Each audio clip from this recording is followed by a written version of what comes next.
The Blackwood estate glittered that night, a string quartet in the corner, crystal catching candlelight, 36 of the city's wealthiest guests, moving through rooms most of them would never remember by name. Amelia Carter moved through the crowd with a tray of wine, steady, unnoticed, the way she'd been trained to be. Then, without warning, a crystal glass hit the marble floor and shattered. "Amelia," Ethan snapped, his voice cutting straight through the room. Every conversation stopped. "That glass cost more than most people's monthly salary," he said. "I assume you'll be paying for it." Amelia didn't flinch. She set the tray down, slowly, and looked at him. "If you want to fire me, Mr. Blackwood, you can," she said. "But first you should ask yourself why I was the only person in this house who tried to warn you." For the first time in 6 years, Ethan Blackwood had absolutely nothing to say. 3 hours earlier, everything had been perfectly normal. Amelia Carter had worked in the Blackwood household for nearly 6 years, longer than most of Ethan's executive assistants lasted, longer than either of his last 2 relationships. She moved through the mansion with a kind of precision that never called attention to itself. Breakfast at 7, exactly the way he liked it. His study organized before he ever noticed it was messy. His schedule anticipated a full day before his own assistant confirmed it. She knew exactly how he took his coffee. Black, 1 ice cube, never poured until he'd been awake at least 10 minutes. She knew he worked past midnight more nights than not. She knew, better than almost anyone in his life, the exact set of his shoulders when something was quietly eating at him. The other staff came and went. Amelia stayed, quiet and constant, the one fixed point in a house that otherwise reorganized itself around Ethan's moods. Ethan Blackwood knew almost nothing about her in return.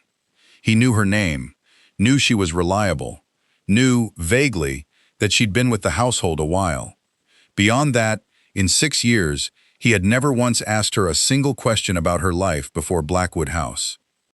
More than once, he'd walked directly past her in a hallway without a word. Not out of cruelty exactly, just the particular blindness of a man who'd never had to notice the people who kept his life running.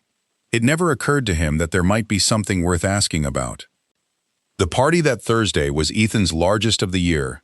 Investors, city council members, 2 minor celebrities, everyone whose opinion of him mattered in some way he could measure. Amelia had spent 3 days preparing the house. Every detail accounted for. Every glass polished twice. Midway through dinner, a crystal glass, one of a set older than Ethan himself, slipped off a side table and shattered across the marble. The glass, Amelia noted silently as she moved toward it, hadn't fallen on its own. A guest's elbow had caught it 3 minutes earlier. She'd seen it happen. She said nothing about that. Ethan turned immediately to her. 6 years in this house, he said, and you still don't know how to do your job? A few guests laughed quietly, the kind of laugh that costs nothing and means everything to the person on the receiving end.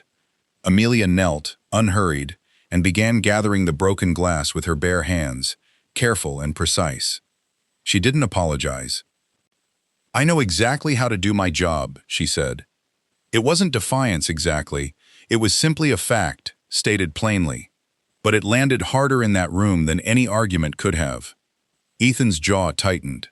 He said nothing further, not in front of his guests. But something in his expression made it clear the conversation wasn't finished. A younger staff member, watching from the kitchen doorway, later told the others she'd never seen anyone stay that composed while being humiliated in front of 30 people. After the last guest left, Ethan called Amelia into his study. He'd already decided, somewhere between the dessert course and the final goodbyes, that he was going to let her go. He'd rehearsed the conversation twice on his way down the hall. Brief, professional, generous severance, no further discussion. Amelia entered, calm as always, and set an envelope on his desk. Not a resignation letter. Inside was a printed document. Spreadsheets, transaction logs, dates circled in red ink. Evidence of a significant sum of money moving out of Blackwood Realty Group through channels that didn't match any project Ethan recognized. "Why would a housekeeper be looking at my company's accounts?" he asked. "Because nobody else in this house was looking," Amelia said. Ethan stared at her, genuinely unable to tell if he was more insulted or more unsettled. Where did you even get access to this? You leave financial summaries on the printer in your study most Sunday nights, Mr. Blackwood, she said. I dust that room every day. He nearly threw the envelope in the trash right then. Something, pride, curiosity, he couldn't say which, stopped his hand halfway there. Ethan spent the rest of that night at his desk, going through the documents Amelia had left, expecting to find nothing. He found everything. The transactions were real, structured to look routine, spread across enough vendor accounts that no single one raised a flag, but together, they added up to a pattern no accident could explain. What unsettled him more than the fraud itself was the date on the earliest flagged transaction, nearly a year old. Why didn't you tell me? He asked her the next morning. I did, Amelia said. Ethan sat with that for a long moment. Then, slowly, he remembered. An envelope, left on the corner of his desk nearly a year earlier. He'd assumed it was another vendor solicitation. He'd tossed it, unopened, into the recycling bin without a second thought. That was you, he said quietly. That was me, she confirmed. For the first time in 6 years, Ethan Blackwood considered the possibility that the woman he'd never once asked a real question had been trying to protect him from the very beginning. Ethan spent the following 2 weeks investigating quietly, bringing in an outside forensic accountant named Sandra Voss, someone he trusted completely. What they found was worse than one bad year. The pattern stretched back nearly 4 years, a slow, careful siphoning of funds through shell vendor contracts, small enough each time to avoid scrutiny, large enough over time to total millions. But it was Amelia's knowledge that unsettled Ethan almost as much as the fraud itself. She knew details Sandra took days to confirm, specific account numbers, specific patterns, things she had no obvious way of knowing. How do you know all this? Ethan finally asked her. Amelia was quiet for a moment before she answered. I used to keep the books for a small company, she said. My father's business, actually. A partner siphoned money out of it for almost 2 years before anyone noticed. By the time we found it, there was nothing left to save. My family lost almost everything. She said it plainly, without asking for sympathy. After that, she added, I got very good at noticing the kind of thing people don't want to be noticed. It was, Ethan sensed, only part of the answer. Something in the careful way she'd said my father's business told him there was more she wasn't saying yet. He didn't push, not that day. Something shifted in the weeks that followed. Ethan stopped calling her by her title in front of guests. He stopped issuing instructions and started, tentatively, asking questions. What do you think? Became a sentence he used more in a month than he had in the previous 6 years combined. About vendor contracts, about staffing decisions, about things that had nothing to do with the fraud at all. Amelia noticed. She wasn't quick to soften because of it. You don't respect me because I suddenly became useful, she told him plainly, one evening in the study, when he tried, clumsily, to thank her. You respect me because you finally realized you were wrong. Ethan didn't argue. There wasn't much to argue with. It wasn't romance, not yet, not even close. It was something quieter and, in its own way, harder to earn. The first real trust either of them had extended to anyone inside that house in a very long time.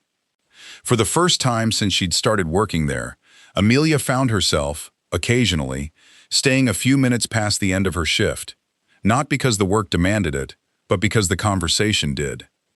During the investigation, Ethan's legal team uncovered something that stopped him cold. Records showing a rival development firm, Sterling Development, had quietly approached several members of his household and office staff months earlier, offering significant money for any information about irregularities inside Blackwood Realty Group. Amelia's name was on that list of people approached. It was also, notably, the only name with no record of any follow-up contact. She'd said no, immediately, and apparently without ever mentioning it to anyone.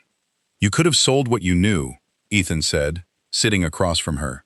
You could have taken the money and let the whole thing collapse without ever telling me anything. Why didn't you? Amelia was quiet for a long moment. Because your father once helped my family when nobody else would, she finally said. Ethan went very still. Amelia explained, carefully, what she'd never told him before. After her father Robert's business collapsed, when creditors were circling and the bank was already moving to take their home, it was Ethan's father, an old business contact of her father's, who quietly tore up an outstanding invoice, made a few calls, and helped her father find steady work again when almost no one else would return their calls. Ethan's father had passed 4 years earlier. Ethan had never once heard this story. "I didn't take this job for the salary, Mr. Blackwood," Amelia said. "I took it because I never got the chance to properly thank the man who saved my family. Working for his son felt like the closest I could get." She'd simply never found the right moment to say so. Until now. Ethan found her the next morning in the kitchen. Not the study, not in front of anyone.